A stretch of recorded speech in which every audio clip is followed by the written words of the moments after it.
burden. Facts and figures. Coronary heart disease is the leading cause of death in both men and women. Half the deaths due to heart disease, half the deaths due to heart disease in 2006 were women.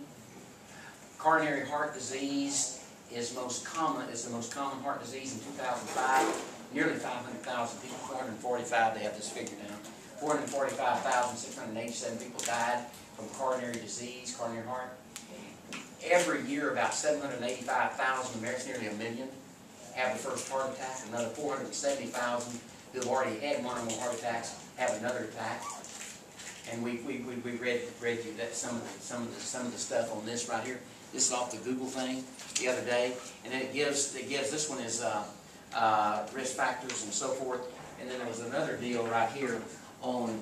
I had another chart. For those of you who weren't here, I had a deal on men and heart disease and women and heart disease, and it's the leading killer in both. It really is. Heart disease is the leading cause of death for women in the United States. And it didn't print out here. It didn't get it on there. Heart disease killed 26% of women who died in 2006, more than one in every, whatever it was, 4 or whatever. But anyway, again, it didn't print on from the Google thing. All right, and then I also pointed out to y'all that in the southern U.S. of A., that's where heart disease is more prevalent from men and women. Yeah, okay. All right, that's pretty interesting. Pretty cool. Pretty interesting stuff. All right, now there's the circumflex. Now right here, everybody, the right coronary artery. The right coronary artery has the posterior descending, and it also has one called the marginal artery, and it has a little branch. It has a little branch that supplies the right atrium, and that's the first thing it's going to mention. Small branches to the right atrium.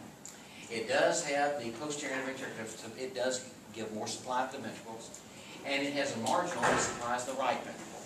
So there is the right coronary. There is the right coronary. Now, if y'all understand what will dictate the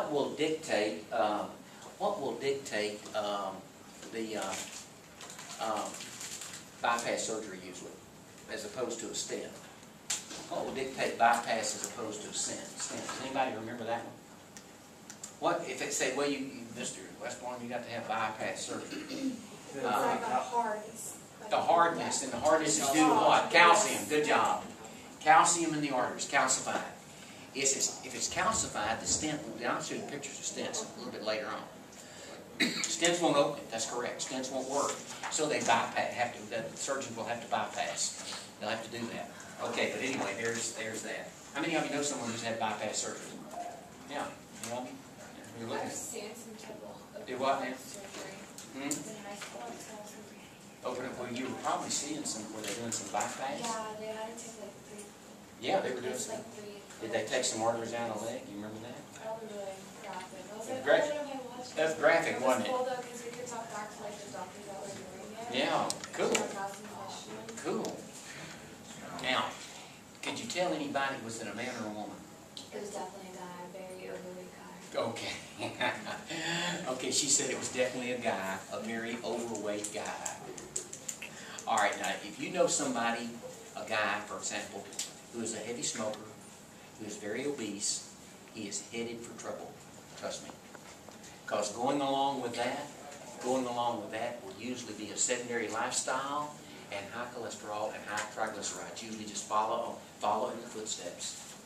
And trust me now, y'all, trust me. If you take 2 to 3 risk factors in combination, it's like 2 freight trains coming together, headed together on the track. It's not a matter of if, it's when. You know, it's going to happen. But it matters how much time, that's a variable. But it really does. Okay. Now right here, marginal. All right, now there's kind of showing you a little bit on the coronary artery. We're going to do the coronary veins in a minute. We're going to talk about the coronary veins. There's that term article. There's the word article right there, the ear-like thing. This is the anterior. There's the anterior interventricular. There's the circumflex, kind of showing the circumflex coming off, kind of branching. It comes from around there. The circumflex does. But there's the anterior interventricular. There's the posterior, right? There's the marginal down there. You can't tell a whole lot about that, but that's the way the coronary arteries do. Now, all the atrial blood it all goes to the apex, and that's where it's picked up by these veins. There's a great, there's a middle, and there's a small cardiac vein. Those are the major ones. Great, and I'm gonna get the, I've redone this a little bit on down the line. I redid it this morning. I got to look at these cardiac veins. I didn't say enough about them. Most of them empty directly into the coronary sinus. Most of them do. But anyway, there are the coronary arteries. And then predominance of coronary. Now, this right here is some information that I got, and I'm not going to ask you this, from one source that 48% of the U.S. population has right coronary, 18%, I don't know how accurate that is. 18% has left coronary predominance, 33% of the U.S. population has balanced coronary supply. I don't know about that. I need to, don't worry with that right there. Don't worry with that part right there at all. I'm not sure how accurate that is. Coronary arteries obviously bring nutrients and oxygen to the heart muscle. What's the heart muscle? The myocardium. So that's good. 60%. Now I did get this from a pretty good source. A lot of heart energy, about 60% of heart energy is derived from fatty acids and oxidation of lactic acid. In other words, your heart muscle, y'all. If we take a weight and do this, we do that, or we do leg lifts, we'll get to the point where we can't do it anymore. It gets tired. You wear totally out. All the chemicals build up, oxygen depletion, etc. Your heart muscle does not tire out and stop. It will not tire out and stop. In other words, as quick as lactic acid builds up or starts building in a contracting heart muscle, that lactic acid is used for energy. Fatty acids are used for energy. See the oxidation of lactic acid immediately by the heart muscle. Heart muscle is going to take care of itself. Oh, you'll get so tired, you'll do like this. You run. I'm going to tell y'all something. I'm going to tell you something that will tell you what kind of shape you're in quick.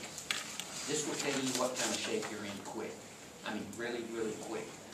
Now, first of all, you want to loosen up. You want to stretch. You want to stretch real good. Get loose. Do this. You might want to do this, do this. You might want to do this a little bit. Then you walk, then you brisk walk. You might want to walk a lap.